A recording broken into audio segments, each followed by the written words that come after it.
माजी आमदार आदरणीय डॉक्टर सुधीरजी तांबे साहेब यांचं या ठिकाणी आगमन होतंय। अमृत उद्योग समूहाचे संस्थापक थोर स्वातंत्र्य सेनानी आदरणीय दादांना अभिवादन करून सुरुवात होते आहे। बाहेर उभे असलेल्या सर्व कार्यकर्ते पदाधिकारी यांना नम्र विनंती आहे की आपण सर्वांनी खुर्च्यांवरती आसनस्थ व्हायचं आहे। सर्व पत्रकार बंधूंचे मनपूर्वक स्वागत। बाहेर उभे असलेल्या सर्वांना विनंती, मागच्या बाजूला जे बसले ते थोडेसे पुढे येऊन बसा। मागे जे बसले आहेत त्यांना विनंती आहे की आपण पुढे येऊन बसायचं आहे। समोरचा एक फोटो समोर मागे या ना, सगळे मागे या ना, समोरचे इकडे घ्या ना। मागे बसलेल्या विनंती आहे की आपण पुढे येऊन बसायचं आहे। मागचा कोपरा विनंती आहे सर्वांना आपण पुढे या।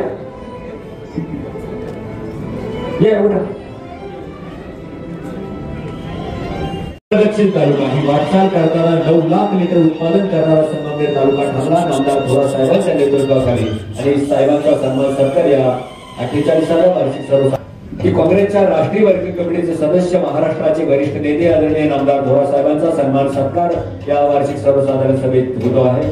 टाळ्यांच्या गजरामध्ये आपण लोकनेते नामदार थोरात साहेबांचा सन्मान सत्कार या ठिकाणी करावा।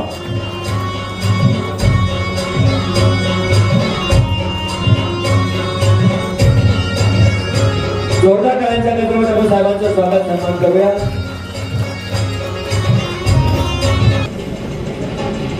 मधून जरा साईडला ना, या साईडला या साईडला मागून या।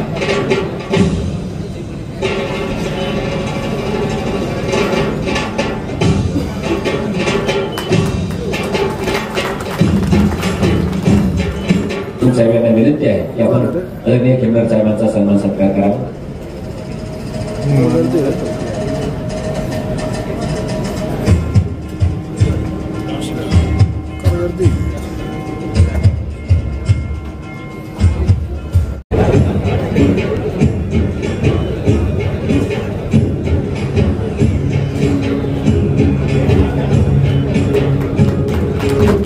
काळ्यांच्या गजरामध्ये आपण देशमुख साहेबांचं स्वागत करूया। यानंतर भाई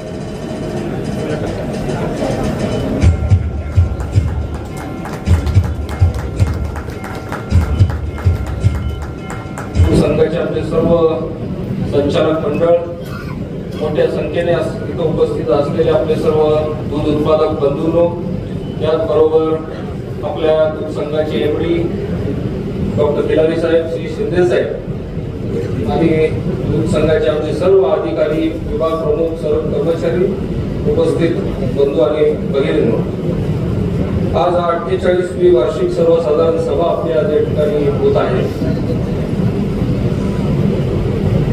दरवर्षीप्रमाणे आपण साधारण वर्षभराचा अहवाल आढावा आपण सभासदां समोर या ठिकाणी मांडत असतो। या वर्षीचा जर आपण अहवाल बघितला तर या वर्षीचं दूध संकलन बघितलं तर आपण 12.5 कोटी लिटर, 12.51 लाख लिटर दूध संकलन आपलं या वर्षी झालेलं आहे। गेल्या वर्षीपेक्षा जवळजवळ 50 लाख लिटरनी ते वाढलेलं आहे।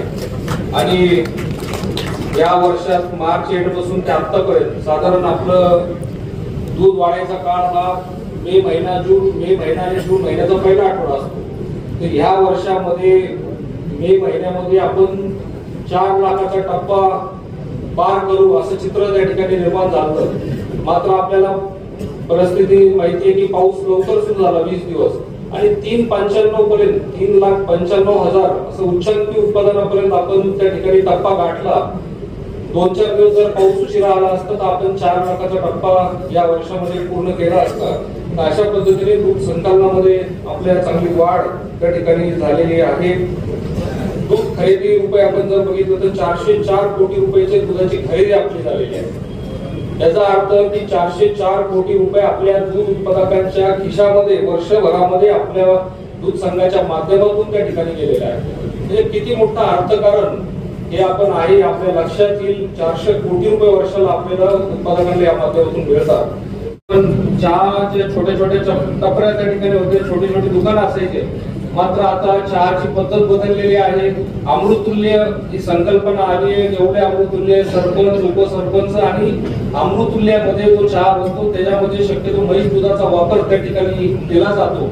आणि बाजारात आज अशी परिस्थिती, म्हैस दुधाला एवढी मागणी आहे मात्र दूध उपलब्ध नाही आणि गाय दूध जास्त झालेले असं चित्र आज मार्केटमध्ये त्या ठिकाणी आहे.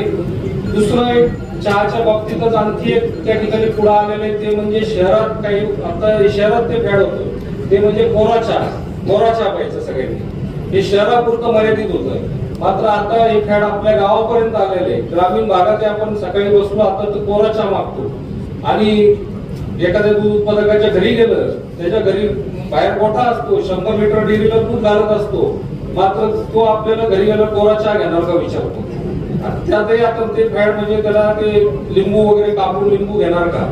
तर अशा पद्धतीने जे दुधाची मागणी कमी व्हायची हे काही कारण आहे की दुधाचं कन्झम्पशन कमी होत चाललंय. आपण जे आपल्या लक्षात येईल गावात किती आपण कोरे चहा घ्यायला लागलो हे आपल्या लक्षात येईल आणि त्यामुळे स्पर्धा तर आहेच पण मात्र हा थोडा फरक त्यामध्ये आलेला आहे. मात्र एकंदर आपले स्थिर त्या ठिकाणी विक्री टिकून आहे. दुग्धजन्य पदार्थांच्या बाबतीत जर आपण बघितलं तर विक्री आपली यावर्षी चांगल्या पद्धतीने वाढलेली आहे. 148 कोटी जवळजवळ 150 कोटीच्या आसपास आपण दुग्धजन्य पदार्थांची विक्री त्यामध्ये झालेली आहे. पावडरचा देखील त्यामध्ये समावेश आहे. मात्र सर्वच उत्पादन आपले दही, ताक, लस्सी, पेढा हे सर्व असेल, या चीज आहे आपल्या चीज मध्ये भरघोस वाढ झालेली. एकंदर उपपदार्थांमध्ये चांगल्या पद्धतीने वाढ त्या ठिकाणी झालेली आहे. उलाढाल आपण जर या वर्षीची आपली बघितली, मी 2 वर्षापूर्वी सांगितलं होतं की आपण 500 कोटीचा टप्पा त्या ठिकाणी पार केलेला आहे. या वर्षी आपण 551 कोटी पर्यंत आपली उलाढाल त्या ठिकाणी झालेली आहे. म्हणजे आपला हा चढता आलेख उलाढालीचा आहे. उलाढाल वाढणं म्हणजे व्यवसाय वाढणं त्याचा अर्थ होतो आणि चांगल्या पद्धतीने हा वाढता आलेख आपला राहिलेला आहे. आणि एकंदर जर सर्व आकडे बघितले तर आपली संस्था ही चांगल्या प्रगती पथावरती आपण चाललेलो आहोत. आणि म्हणूनच आज राज्यभरात आज कुठं जरी गेलं तर संगमनेर तालुका दूध संघाचं नाव त्या ठिकाणी घेतलं जातं. आज आपण तालुका दूध संघाच्या बाबतीत नंबर 1 ला राज्यामध्ये त्या ठिकाणी आहोत. आणि आपल्या सहकार म्हणलं तर एक सहकार्याची पंढरीच आपल्या संगमनेरला राज्यामध्ये समजली जाते. ही आपली आतापर्यंतची ओळख त्या ठिकाणी आहे. हे सर्व उभं करायला, हे नाव मिळवायला 50 वर्षाचा काळ गेलेला आहे. आज आपली सभा बघितली तर 48वी आपली सभा आहे. कारखान्याची तर त्यापेक्षा जास्त आहे. म्हणजे हा एवढा काळ हे सर्व करायला लागलेला आहे. मात्र आपण गेल्या 1 वर्षापासून जे चित्र आता सध्या बघतोय की संगमनेरचं नाव महाराष्ट्रात गाजतंय. पण कशासाठी गाजतंय हे वेगळं सांगायची गरज नाही. टीव्हीला आपल्या बातम्या सारख्या येत आहेत, संगमनेरच्या बाबतीत चाललेलं आपण बघतोय. आणि हे खरं तर आपण सर्वांनी जाणून घेतलं पाहिजे, हे आपण लक्षात घेतलं पाहिजे. त्याचबरोबर या वर्षभरामध्ये आपण अनेक नवीन प्रकल्प हाती घेण्याचा मानस आपण आहे. विषयामध्ये आपण ते मांडलेलं आहे. चीज प्रकल्प आपला पूर्वीचा आहेच मात्र त्यामध्ये मागणी वाढल्यामुळे त्याची क्षमता आपल्याला वाढवायची आहे. काही आधुनिकरण त्याच्यामध्ये करण्याचं या वर्षी आपण करणार आहोत. फ्लेवर्ड मिल्क, यापूर्वी आपण फ्लेवर्ड मिल्क म्हणजे आपलं काचेच्या बाटलीत जे फ्लेवर्ड मिल्क आपण बनवत होतो मात्र आता बाजाराची मागणी बदललेली आहे. पेट बॉटल मध्ये, प्लास्टिकच्या बॉटल मध्ये त्याची मागणी आहे. त्याची कॉस्ट कमी आहे आणि वाहतुकीला देखील ते सोपं आहे. डीलर लोकांची मागणी आहे, ग्राहकांची मागणी आहे. त्याच्यामुळं पेट बॉटलचा फ्लेवर्ड मिल्कचा ब्रँड लावण्याचा आपण यावेळेस ठरवलेला आहे. अशा पद्धतीने या आपण हा प्रकल्प सर्वांनी करण्याची व्यवस्था करावी. आपल्या गाव पातळीच्या संस्था त्या ठिकाणी चांगल्या पद्धतीने कसं त्याचे बळकटीकरण होईल, त्याचं मजबूतीकरण कसं होईल, सशक्त आणखी कशा होतील हा प्रयत्न आमचा त्या ठिकाणी पुढच्या काळात आपला राहणार आहे. कारण की आपल्याला माहिती स्पर्धा खूप तीव्र आता झालेली आहे. अनेक खासगी प्रकल्प आलेले आहेत. आता इतर राज्यातले लोक देखील आपल्या इथं येऊन दूध गोळा करायला सुरुवात केली. काहींनी प्लॅन टाकलेले आहेत. स्पर्धा फार तीव्र आहे आणि याला कारण आहे की आपल्या तालुक्यामध्ये भरपूर दूध त्या ठिकाणी आहे. आपण निर्माण केलेलं आहे. क्वालिटी आपली फार चांगली निर्मळ क्वालिटी आहे आणि म्हणून सर्वजण आपल्या तालुक्यावर लक्ष देऊन सर्वांना इथलं दूध त्या ठिकाणी गोळा करायचं आहे. आणि म्हणून तीव्र स्पर्धेला आपल्याला पुढच्या काळात तोंड द्यावं लागणार आहे.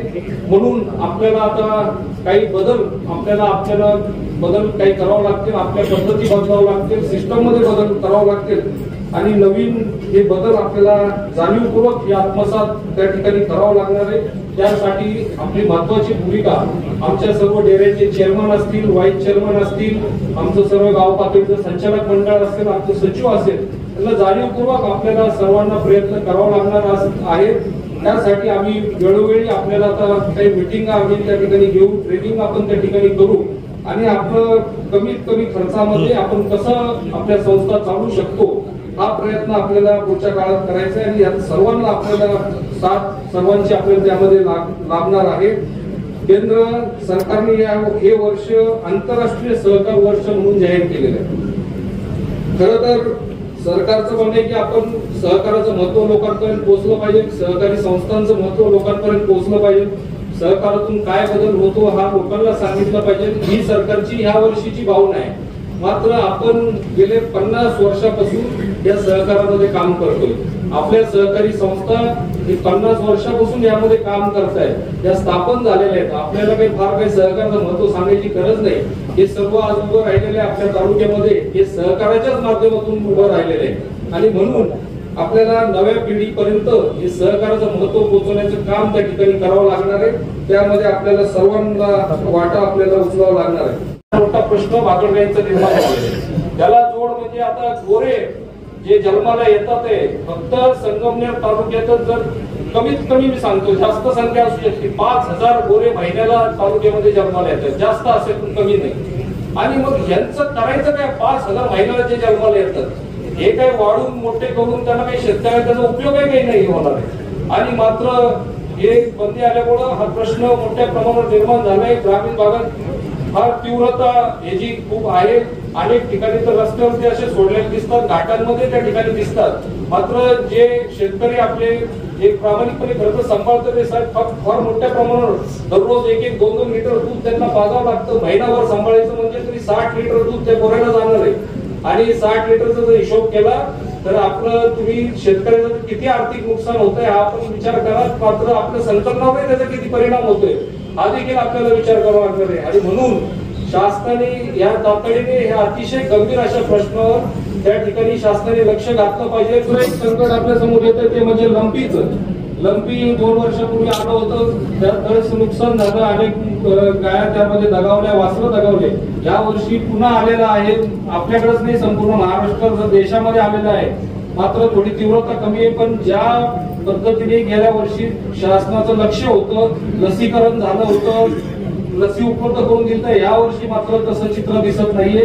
आम्ही अधिकाऱ्यांचा वारंवार पाठपुरावा करतोय, लसी उपलब्ध करून द्या, लसी करून डॉक्टरांच्या मदतीने लवकर करून घ्या. मात्र तिथं फार निराशा त्या ठिकाणी दिसते. शासनाने लंपीवर देखील तातडीने काहीतरी निर्णय करावा असं आपण या ठिकाणी मागणी करूया. फार वेळ घेणार नाही. मात्र एक पत्र आपल्याला त्या ठिकाणी आलंय. सालाबाद प्रमाणे मंगळापूर डेअरीचं शंकरराव वाड्यांचं पत्र त्या ठिकाणी आहे. त्यांनी मुद्दा मांडलेला आहे की या शिवछत्रपती महाराजांचा फोटो का नाही अहवालात. ते ठीक आहे, तुमची मागणी योग्य आहे. आम्ही कारखान्याचा अहवाल बघितलं त्यामध्ये होतं. त्यावेळेसच आमची चर्चा झाली की आपण संघाच्या अहवालात ते आपल्याला पुढच्या वर्षी घ्यायचंय. त्याच्यामुळे व्हेटरनरी जे विभाग आपला जो संघाचा आहे तो अधिक बळकट करणं आणि काही ठराविक जनावरांच्या ठराविक लिटर दुधाच्या मागे 1 डॉक्टर किंवा असं काही जर नियोजन आपण जर त्या पद्धतीने करू शकलो तर निश्चितपणाने त्याच्यामध्ये चांगलं काम होऊ शकतं. आता आपला दूध संघ पुढच्या 2 वर्षामध्ये अर्धशतक म्हणजे सुवर्ण महोत्सवी वर्ष साजरं करणार आहे. 50वं वर्ष आपलं 2027 मध्ये असणार आहे. आणि मग हे साजरा करत असताना अजून कोणत्या नव्या उंचीवर आपण या संघाला घेऊन जाऊ शकतो याचा प्रयत्न देखील मला असं वाटतं की आपल्या सगळ्यांना मिळून करावा लागणार आहे. या पूर्ण अहवाल काळामध्ये ज्यांच्या भरोश्यावर खऱ्या अर्थाने या दूध संघाने एवढी प्रगती केली त्या सगळ्या शेतकरी बांधवांचं मी विशेष करून अभिनंदन करतो. सगळे स्टाफ असतील, एमडी असतील, त्यांचे सर्व अधिकारी असतील, कर्मचारी असतील, दूध संघाचे चेअरमन, व्हाईस चेअरमन, त्यांचे सगळे संचालक असतील आणि त्याचबरोबर या दुधाला शेतकऱ्याच्या शेतापासून म्हणजे त्याच्या गोठ्यापासून ते त्या व्यापाऱ्याच्या माध्यमातून अक्षरशः लोकांच्या घरापर्यंत पोहोचवण्याचं काम करणारे जे आपले डीलर सुद्धा आहेत त्यांचं देखील अभिनंदन या निमित्ताने केलं पाहिजे. कारण इतके चांगले डीलर भेटणं हे सुद्धा दूध संघाचं मला असं वाटतं की राजहंस दूधचं एक वैशिष्ट्य आहे. कारण मी महाराष्ट्रात फिरत असतो, सगळीकडे फिरत असतो. डीलर सुद्धा आपले अतिशय प्रामाणिकपणे आणि निष्ठेने वर्षानुवर्ष आपलं दूध विक्री करण्याचं काम करतायत, तर त्यांचं देखील अभिनंदन मी करतो. अनेक वेळा रस्त्याने जात असताना आपण पाहत असतो की आपण दुसऱ्या जिल्ह्यांमध्ये जातो आणि राजन दूधची गाडी जेव्हा आपल्याला आपल्या शेजारून जात असते तेव्हा आपला ऊर जो आहे तो अभिमानाने भरून येतो की आपलं दूध जे आहे ते महाराष्ट्राच्या कानाकोपऱ्यापर्यंत चाललेलं आहे.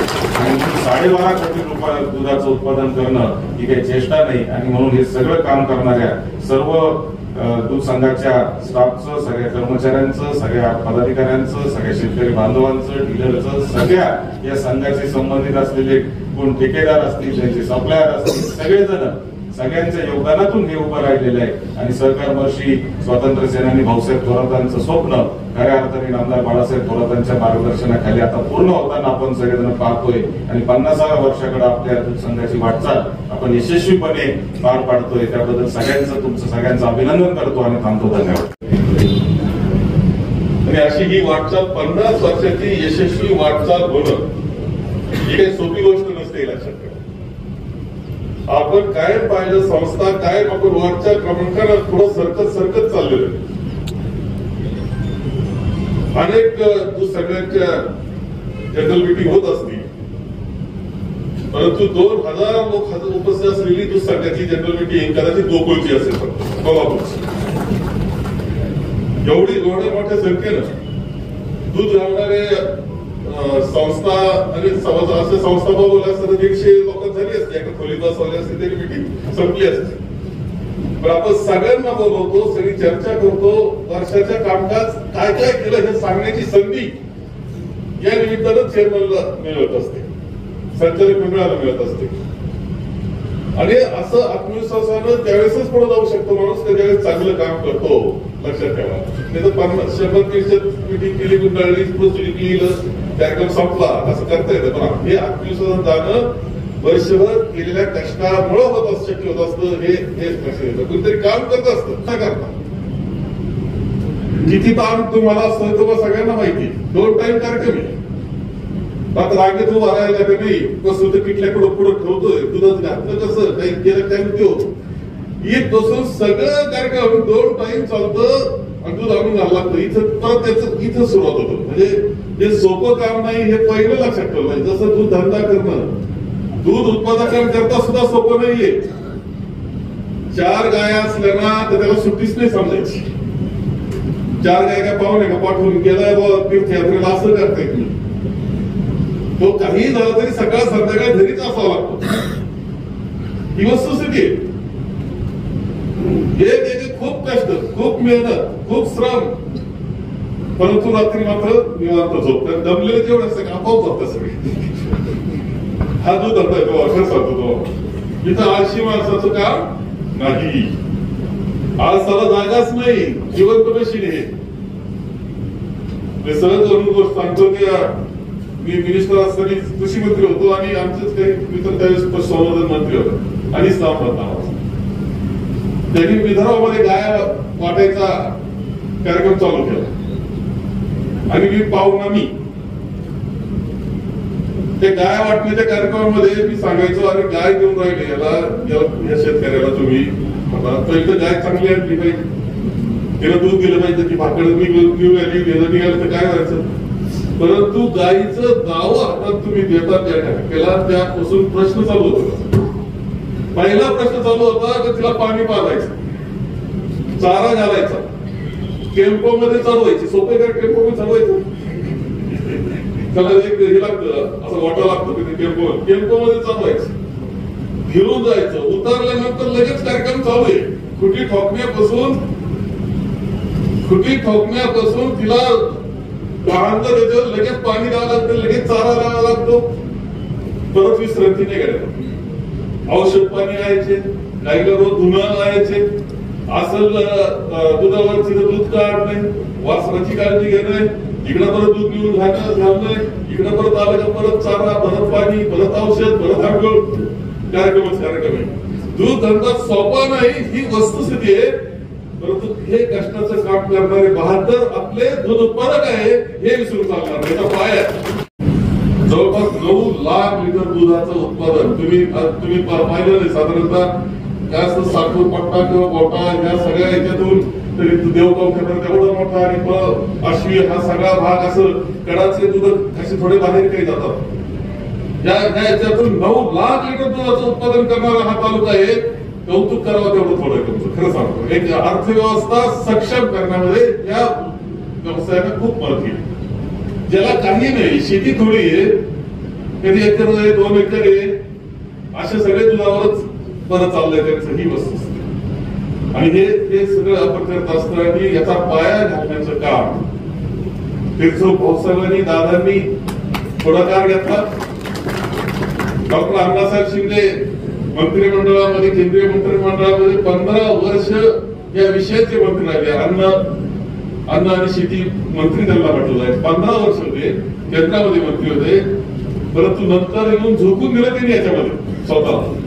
इथं मणिभाई देसाई, डॉक्टर अण्णासाहेब शिंदे, त्याच पद्धतीनं यांचे भाऊ आप्पासाहेब पवार साहेबांचे भाऊ, आपण खांडगावाने किती मेळावे केले, मोठमोठे मेळावे करत होतो, समजून सांगतो, अरे जो धंद्यात या आपण इथं काहीतरी शाश्वत उत्पन्न या सांगतो. याच्यातून हा व्यवसाय आपण अत्यंत चांगल्या पद्धतीने वाढवला. हे वाढवण्यामध्ये आपल्या दूध संघाचा मोठा वाटा हे पहिले लक्षात ठेवलं पाहिजे. 1500 लिटरना सुरुवात, आज काही असलं तरी 3.5 लाखापर्यंत 4 लाखापर्यंत पोहोचायचं. यावेळेस थोडस मार्च मध्ये पाऊस मे मध्ये सुरू झाला, नाही तर आपण 4 लाखापर्यंत टच केलं असतं. पाऊस सुरू झाला, थोडं दूध कमी झालं, 4 लाख लिटर दूध. आपण ह्या सगळ्यातून किती मोठे बदल झाले, अर्थव्यवस्था कशी निर्माण झाली. कष्ट असले तरी त्याच्यामध्ये कष्टानंतर काही हातात शाश्वत पद्धतीनं काही ना काही रक्कम येणाऱ्या 2च गोष्टी आहेत. एक ऊसाचं पीक आणि दुधाचं शाश्वत पद्धतीने येतं, बाकी आहे पण थोडी जुगारं आहे त्याच्यामध्ये. पण ह्या सगळ्या याच्यामध्ये आपल्या दूध संघानं खूप मोठा मोलाचा वाटा उचलला, की कोणालाही नाकारता यायचं. पहिल्यापासून म्हणजे मी सुद्धा चेअरमन राहिलो. 92 सालची गोष्ट अशी की 92 ला मी 87 ला चेअरमन झालो. माझ्या दूध संघाचा आमदार झालो, तो चेअरमन झालो. जोरवेच्या दूध सोसायटीचा चेअरमन मीच होतो त्यावेळेस. म्हणजे मी तितकं मानलं ना तितकं. तर इकडे चेअरमन मी झालो. 92 ला बाजीराव पाटील इकडे आले. बाजीराव पाटील दूध संघात आले आणि मी काय करायचं चेअरमन झालो, असं झालं. आणि ही सगळं पाहिलं आपण. माननीय बाळासाहेब पाटील गुंजाळ सुरुवातीला चेअरमन होते, त्यानंतर चेअरमन होत आता माझे लक्ष्मणराव चेअरमन राहिलेले काही कालखंडा करता. ही सगळी प्रक्रिया माझे आरबी रहाणे त्यानंतर चेअरमन राहिले. परंतु हे चेअरमन पद सुद्धा तसं टप असतं, कठीण असतं, फार पूर्ण उत्तर द्यावं लागतं. जनरल मिटिंग आपण करतो, इथं फार चर्चा करत नाही. एखादा उत्तर अनेक प्रश्न हे रोज लहान मोठे प्रश्न तयार होत असतात. रोज काही असतात. चेअरमन व्हाईस चेअरमन संचालक मंडळाला त्या प्रश्नाचे रोज उत्तर सोडवावंच लागतं. काळ बदलत चालला, बदलत्या काळाबरोबर स्पर्धा वाढत चालली. खाजगी किती उतरलेत आता, खाजगींची संख्या काय असं पहा. त्यांच्या स्पर्धेत सहकाराला टिकायचे. इथं बाकी गोष्टीला वाव नाही. सहकारामध्ये इथं ऑडिट आहे, सरकारी ऑडिट आहे. खाजगीला ते सरकारी ऑडिट नाहीये. इथं तुमची जनरल मिटिंग आहे, तुम्ही विचारणारे माणसं आहेत. तुम्ही विचारू शकता हे काय ते काय विचारू शकता, जाऊन विचारू शकता, अधिकार आहे तुम्हाला. खाजगी ते नाहीये. तू घालायचं कारण सगळेजण आपण राजकारणातले असतो. पुन्हा अनेक पद्धतीनं लोकांमध्ये जाण्याची पाळी आपली असते. या सगळ्या प्रक्रियेतून दूध संघ चालवावा लागतो, कठीण परिस्थिती चालू लागतो. आणि या स्पर्धेला अलीकडच्या कालखंडामध्ये खूप तोंड देण्याची पाळी गेली आहे. खाजगीच्या स्पर्धेमध्ये मी आपल्या सगळ्यांना विनंती करेल आणि सगळ्यांना सांगेल या निमित्तानं आणि पुन्हा सांगतोय की खाजगीच्या स्पर्धेमध्ये तुम्ही म्हणाल की यांना इतकं दिला त्यांना तितकं दिला, पण त्यांनी देत असताना तिचं जर 50,000 लिटर दूध असत तर त्यांनी 50,000ला तो भाव दिला का? दुसऱ्या तालुक्यात 3-4 रुपये स्वस्ताना आणलं हे तपासून तुम्हाला लक्ष देईल काही गोष्टी. त्यांना आपल्या इतकं शुद्ध दुधाचं तो वितरण करतो का? कधी आपला एखाद्या घरी म्हणत असतो तुम्ही नाही घेतली तो तर लगेच घेतो. याचा अर्थ काय ते समजून घ्या. हे खाजगी आणि सहकार, आणि हे लक्षात ठेवा माझं वाक्य, जोपर्यंत सहकार आहे, जोपर्यंत सहकारी दूध संघ आहे आपला, तो जर थकला ना, त्या दिवसापासून तुम्हाला 3-4 रुपये कमी घ्यावा लागते, एवढं लक्षात ठेवा. बाकी ठिकाणी, बाकी तालुक्यामध्ये काय अवस्था आहे सुद्धा पहा, समजून घ्या. आणि आपण जो चालवतो याचा परिणाम त्या खाजगीला सुद्धा त्यापर्यंत भावापर्यंत पोहोचावं लागतं. ही वस्तुस्थिती बिलकुल विसरून चालायची नाही. मी आपल्याकरता, आपल्या लोकांचा ऐकल्या गोष्टी करता कौतुक इथे करीन की आपली दुधाची गुणवत्ता ही तशी चांगली, संगमेर तालुक्याची गुणवत्ता चांगली दुधाची. संगमेर तालुक्याने गुणवत्ता टिकवण्याचं काम केलेले. तुमच्या सगळ्यांना माझी विनंती आहे, महात्मा आता वारले ते आमच्या बिरेवाडीचे, त्यांचं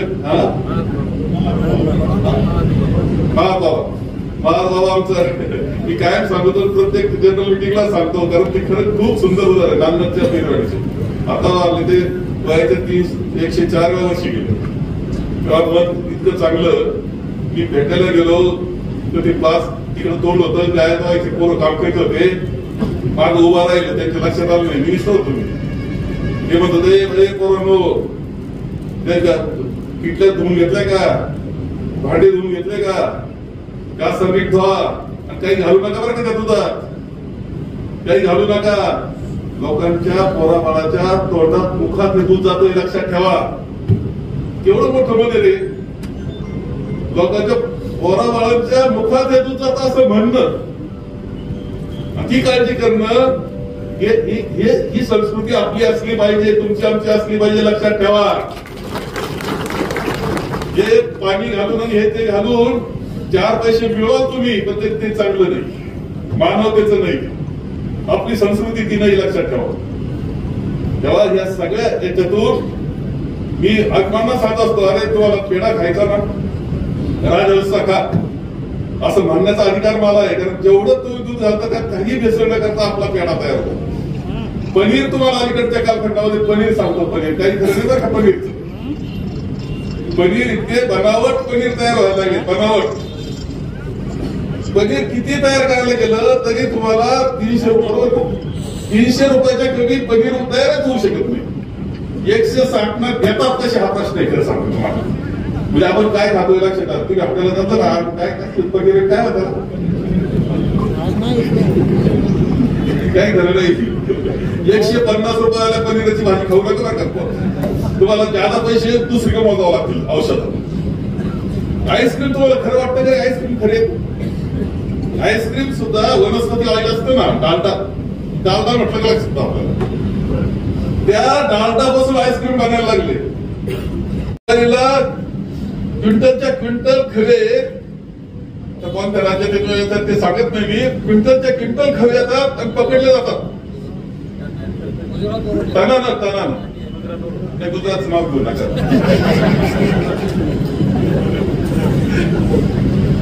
एकदा मी इथं जत्रात गेलोय का, आता आपले कार्यकर्ते उत्साही नाही, चला देवाचं दर्शन म्हणजे आमच्या अरुण जो कुठं काय सुचलं त्याला एक पेढे घेतले ना आणले मला बी.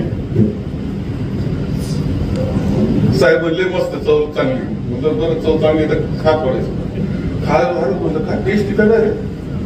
पण ते खिलारीला फोन केला, रे तू आता जमत नाही मला असा पेढा, कस काय बरं. आणि त्या दुसऱ्या जत्रात त्याचे 40 किलो पकडले ना, सगळं पैसे. तेव्हा हे लक्षात घ्या, ते तुम्हाला चवदार होईल, किमतीला कमी, पोटाला वाईट, आरोग्याला वाईट, नंतर औषध पाणी, परवडणारी गोष्ट नाही, लक्षात ठेवलं पाहिजे. आणि म्हणून आपण असं आपलं ध्येय काय असलं पाहिजे, जे काही सती दुसऱ्या गोष्ट सांगितली, सती थोडा माहित नाही, 120 रुपये लिटर दूध, आता 120 100 नाही, दुधाची बाटली 120 रुपये दारात नेऊन दिली जाते 120 रुपयाला, आणि सांगितलं तर शुद्ध आहे, काही काळजी करू नका, आणि लोक घेतात. आपल्याला एक क्षेत्र असं निर्माण करावं लागणार आहे, सगळ्यात महत्वाचं, ते आमचं दूध घ्या, आम्ही विश्वास देतो की हे प्युअर दूध आहे, स्वच्छ दूध आहे, काही तकलीफ तुम्हाला नाही, काही भेसळ नाही. लोक 4 पैसे निश्चित जास्त देतात. अलीकडच्या कालखंडामध्ये जी स्पर्धा सुरू झालेली आहे खासगी आणि याच्यात पाउचिंग मध्ये सुद्धा जे आपल्या पिशव्या असतात त्याच्यामध्ये काय गरीब माणूस जो असतो तो स्वस्तातलं पाहायचा प्रयत्न करतो. निवडावं लागेल, आपल्याला असा विचार करावा लागेल की आपलं दूध असं आहे की लोकांना विश्वास द्यायचा, विश्वास निर्माण करून द्यायचा आणि 4 पैसे जास्त द्यायचे आणि ते पुन्हा आपल्या दूध उत्पादनापर्यंत पोहोचवायचे. असं काम पुढच्या काळात आणखी जास्त चांगल्या पद्धतीने करावं लागलं या मताचा मी आहे. आणि याकरता खरं आहे की अलीकडच्या कालखंडामध्ये खूप चांगले बदल हे झाले आणि प्रत्येकानं काही ना काही करीत गेलो बरं. प्रत्येक चेअरमन झालं, प्रत्येकानं काही ना काही नवं करण्याचा प्रयत्न केला, सातत्यानं नवं केलं. ही सगळी डॉक्टरची टीम सांगितली नाही याची दूध संघाची किती जण येते 70ची टीम जी ना ती कल्पना माझी बरं का म्हणून स्वयंरोजगार म्हणून मी सुरू केले. आता ती 70 टीम आहे. ते स्ट्रॉस जसं बी महत्वाचं आहे, बी फसलं सगळं फसलं, तसं स्ट्रॉ हा इतका महत्वाचा असतो. सिमेंट भरतो आपण ते इतकं महत्वाचं ती बीच असतं ना, दुसरं काय ते. म्हणून आपण जसं त्याचं प्रशिक्षण दिलं पाहिजे, त्याला हुशार केलं पाहिजे, त्याला नवं तंत्रज्ञान सांगितलं पाहिजे, ते आपण स्वीकारलं पाहिजे. परंतु त्याबरोबर आपल्या दूध उत्पादकांनी सुद्धा थांबवलं पाहिजे. थांबा तू काय भरायला निघालाय ना, मला दाखव बरं स्टॉक काय तुझा. मला एकच सांगायचंय की अलीकडच्या कालखंडामध्ये खूप त्रास आपल्याला आहे की काय करायचं भाकड द्यायचं, काय करायचं त्या गोऱ्यांचं. खरं आहे तो मोठा झाला बरं का, खूप मोठा झाला. बरं ते चंद्रपूरच्या घाटात फिरतायत ना, ते बिबटे खात नाही. मला काय माहित नाही बिबटे खात नाही. इकडे तोंड टाकली पण तिथे खात नाही, काय कारण कळत नाही. परंतु ह्याला एक गोष्ट लक्षात ठेवा की काही झालं तरी आपल्याला या बाबतीतला निर्णय शासनानं आपल्याला दिला पाहिजे. तुम्ही म्हणता ना की गोरक्षक, आमचं काहीच म्हणणं नाही. गोरक्षक काही गोरक्षक लावतात स्वतःला, तू ड्युटी लागतात गोरक्षक. आता गोरक्षकांच्या कंपाऊंड मध्ये घराचा न्यूज सोडावा लागला. अरे काय तुम्ही दोन बसलेत मध्ये अण्णा शेजारी. आता काय करायचं, गोरक्षक लावायचं तर राखण करा. पण मी घेत आलं गोरक्षकांनी आता घेतले पाहिजे की नाही. तर गोरक्षक काय फुकट गोरक्षक कशाला लावता तुम्ही, काही कामाचं नाही. त्या सरकारवर ते गोर आहे त्या कामाकडे. एक उदाहरण मी तुम्हाला सांगतो. ज्यावेळेस खूप मोठा दुष्काळ बंगालचा पडला होता, म्हटले साधू म्हटले की स्वामीजी तुमचा खूप मोठा दबदबा आहे, गायी मरतायत सध्या, तुम्ही काहीतरी पैसे आणि निधी उपलब्ध करून द्या, चारा उपलब्ध करून द्या. त्यांनी प्रश्न विचारला विवेकानंद, जेव्हा हे रेकॉर्डवर विवेकानंद म्हटले त्या साधूंना की ठीक आहे गायी मारताय, वाईटच घडतंय, माणसांचं काय रे, माणसं मारतायत, मग पहिले माणसं जगू म्हणजे गायी जगू, पहिलं माणसं जगू, माणसं जगवली तर गायी जगतील. शेवटी हे लक्षात ठेवलं पाहिजे आपण की हे शेवटी आपल्याला आपला धंदा व्यवसाय मोठा पाण्याचं चांगलं समृद्धी आणायची असेल तर या गोष्टी आपल्याला पहिला माणूस जगला पाहिजे हे लक्षात ठेवावं लागणार आहे. आणि हे वाक्य विवेकानंदांचं आहे, माझ्या तोंडचं काही घालत नाही. हे विवेकानंदांचा मानतोच आपण सगळे. त्यामुळे या सगळ्या ह्याच्यामध्ये आपल्याला जी वाटचाल करायची दूध धंद्याच्या अभ्यासामध्ये आणखी काही गोष्टी आपल्याला करावं लागतील असं मला वाटतं. आपण कृषी महाविद्यालय अत्यंत चांगल्या पद्धतीनं सुरू करत, मुद्दाम तुम्ही काही गोष्टी पाहायला जा. कृषी महाविद्यालय आपण घेतलेलं आहे, जवळपास 150 एकर जमीन सपाट आपण करतोय, इमारतीचं काम चाललंय, पाहिल्याशिवाय कळणार नाही ना तुम्हाला काय.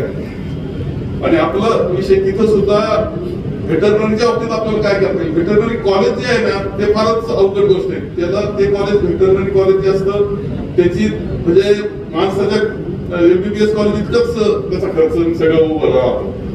ते तर अवघड गोष्ट आहे. परंतु याच्या बाबतीत आपण लक्ष घालतोय. रेशीम उद्योगामध्ये आपण लक्ष घालण्याचा प्रयत्न आपण करतोय. माझा प्रयत्न असा आहे की त्या क्षेत्रामधून काही असं संशोधन घेतले तर यावेळेस कृषीचं जे कळसवाल्यांचं जे असतं प्रदर्शन ते आता आपल्या ऍग्रिकल्चर कॉलेजच्या कॅम्पसमध्ये इथं आपण घेत आहोत. कॅम्पस मुद्दाम पाहायला जातो मी. हे सगळं मी सांगतोय याला कारण असं की आपल्याला काही ना काही बदलत्या काळाबरोबर करावं लागतील. त्याच्यात रेशीम उद्योग मी घेतोय आणि कालच आमचे तिघे जोरव्याचे तिघे अलीकडे तिने जोरव्याला मत्स्य शेती चालू केली. मत्स्य शेती माशाची शेती चालू केली जोरव्यात. मला आश्चर्य वाटलं. मी म्हणलं तुझ्या पुढचं शेती केली ना तर मार्केट तुला मिळायचं नाही. आपण आणखी विषय आपण अंड्यामुळं आता 9 लाख अंडे आपल्या देवकवठण चिंचोलीवर 9 लाख अंडे आहेत आपल्याकडे. 9 लाख खरंच जादा झाले असतात का? अंडे तयार होत आहेत आपल्याकडे. उत्पन्न तिथं आर्थिक झालंय. आपल्याला अशा काही गोष्टी शोधाव्या लागतील, नव्या कराव्या लागतील, लोकांना द्यावा लागतील. ही एक वस्तुस्थिती आहे आणि त्याकरता काम करावं लागणार. एका गोष्टीचा उल्लेख मी करीन. अलीकडं ठीक आहे सहकारी संस्था आहे की काय फरक पडतो आपल्याला. कुणी झालं असेल राजकारणात काय अरे परंतु कोणतं सरकार आलं कोण आमदार झालं काय फरक पडला. अरे फरक पडतो. आज कदाचित कोणाला त्रास होत असं तुम्ही मला त्याला त्रास होतो. आपल्याला काय होतं एक दिवस तुम्हाला त्रास होईल ना तर वाचवायला कोणी राहणार नाही. लक्षात ठेवा. तुरुंगात जायची पाळी येऊ नये म्हणून खोट्या केसेस मध्ये अँटिसिपेटरी बेल किती घेतोय आपण काय आकडा आहे त्याचा. रोज कोर्टामध्ये माणसं रोज खोट्या केसेस आहे. रोज 353 आहे 307 आहे. ज्यांचा संबंध आहे त्याला गुंतवायचा कार्यक्रम त्याच्यात चाललेला आहे. तुम्हाला जशी अर्थव्यवस्था आपल्याला चांगली करायची, व्यवसाय चांगला करायचा, शेती चांगली करायची, तशी समाज व्यवस्था सुद्धा जर चांगली ठेवायची असेल तर तुम्हाला जागृत राहावं लागेल. हे तुम्हाला सांगतो जागृत राहावं लागेल. नाहीतर खरं नाही तुमचं. हे सांगतो खरं नाही तुम्हाला सांगतो. प्रत्येक गोष्टीत अडचण होऊ शकते हे लक्षात ठेवलं पाहिजे. आणि म्हणून मी जास्त काही सांगत नाही परंतु आपल्या सगळ्यांना दूध संघ जपण्याचं काम सहकार जपण्याचं काम हे करावं लागणार आहे. सहकार जपलं सहकार जगला तर आपण जगू असं अशी परिस्थिती तर अर्थव्यवस्था जगेली लक्षात ठेवा.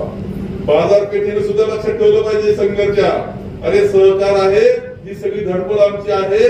पुढे आम्ही ऊस पिकवतो, साखर कारखाना चालवतो, दूध तयार करतो, दूध संघ चालवतो, कुठेतरी शेती करतो, भाजीपाला पिकवतो, पुढे फळबागा पिकवतो, पुढे अंडे कोंबड्या करतो.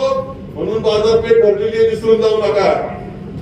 शेवटी सगळ्यांचा पाया हा शेतकरी दूध उत्पादक आपण आहोत हे विसरू नका. अर्थव्यवस्था त्याला जपण्याचं काम तुम्हाला आम्हाला सगळ्यांना करावं लागतं.